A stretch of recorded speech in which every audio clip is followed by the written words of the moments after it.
Assalamualaikum warahmatullahi wabarakatuh. Halo semuanya, kembali lagi di channel iKelas. Nah, pada pertemuan kali ini kita akan membahas tentang Rasul Ulul Azmi. Berbicara tentang Nabi dan Rasul Allah, tentu ada sangat banyak. Mulai dari Nabi Adam hingga Nabi terakhir, yakni Nabi Muhammad SAW. Namun, dari sekian banyak Nabi dan Rasul Allah itu, terdapat beberapa Nabi dan Rasul pilihan yang diberi gelar sebagai Ulul Azmi. Lalu, apa itu Ulul Azmi?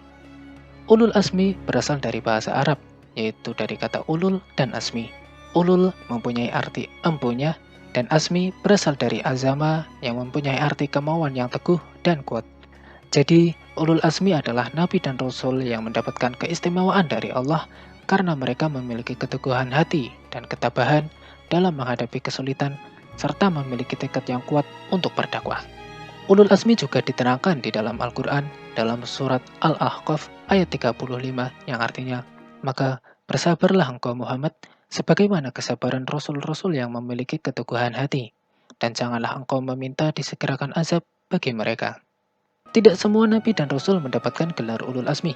Hanya ada 5 Nabi dan Rasul yang diberi gelar sebagai Ulul Azmi, yaitu Nabi Nuh, Nabi Ibrahim, Nabi Musa, Nabi Isa, dan Nabi Muhammad SAW, atau lebih mudah disingkat menjadi NIMIM.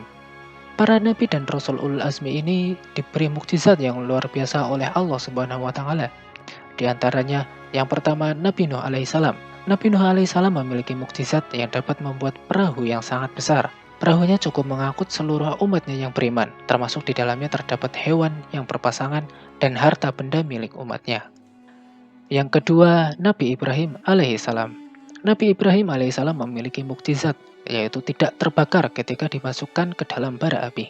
Yang kedua, ia dapat memanggil burung yang telah dipotong-potong, yang setiap bagiannya diletakkan di bukit yang berbeda.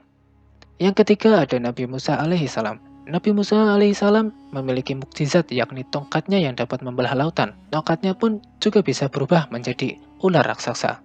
Yang keempat, Nabi Isa alaihissalam. Nabi Isa alaihissalam memiliki mukjizat yang dapat membuat burung dari tanah. Ia juga dapat menghidupkan orang yang mati atas izin Allah dan dapat menyembuhkan penyakit buta dan kusta atas izin Allah. Yang terakhir yakni Nabi Muhammad SAW.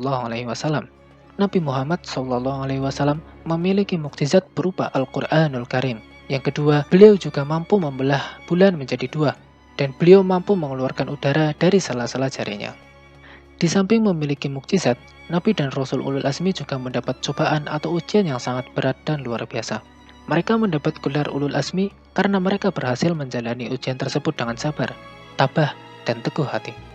Di antara ujian tersebut adalah Nabi Nuh alaihissalam yang meskipun sudah berdakwah sekitar 950 tahun, hanya beberapa orang saja yang mau mengikuti ajaran dakwahnya. Nabi Nuh alaihissalam juga diuji dengan istri dan anaknya yang tidak mau naik ke dalam kapal ketika banjir datang. Kemudian Nabi Ibrahim diuji dengan perintah untuk menyembelih putranya yang bernama Ismail, yang mana kelahiran putranya ini sudah ditunggu begitu lamanya. Nabi Ibrahim juga diuji dengan tentangan dari Raja Namrud dan para pengikutnya, yang kemudian Nabi Ibrahim dimasukkan ke dalam api yang menyala-nyala dalam keadaan hidup. Lalu Nabi Musa alaihissalam yang diuji dengan tentangan dan ancaman dari Raja Firaun. Nabi Musa juga diuji oleh kaumnya yaitu Bani Israel yang sangat membangkang. Kemudian ada Nabi Isa alaihissalam yang diuji dengan keadaan yang sangat miskin, sampai-sampai akan diusir dan ditinggalkan oleh Bani Israel. Kemudian Nabi Isa juga dikhianati oleh muridnya sendiri yang bernama Yudas Iskariot. Yang terakhir ada Nabi Muhammad SAW. Nabi Muhammad SAW diuji dengan menjadi yatim sejak kecil. Kemudian dakwahnya ditentang oleh pamannya sendiri yang bernama Abu Lahab. Dan Rasulullah SAW harus berhijrah bersama umatnya dari Mekah ke Madinah. Meskipun ujiannya begitu berat, para Rasul Ulul Azmi mampu melewatinya dengan sabar, teguh pendirian, kuat, dan tabah. Inilah perilaku yang patut kita teladani dalam kehidupan kita sehari-hari. Terkhusus mengenai Rasulullah SAW, beliau adalah uswatun hasanah bagi semua. Uswatun hasanah artinya teladan yang baik. Oke, sekian dulu untuk video kali ini. Sampai jumpa pada video berikutnya. Wassalamualaikum warahmatullahi wabarakatuh.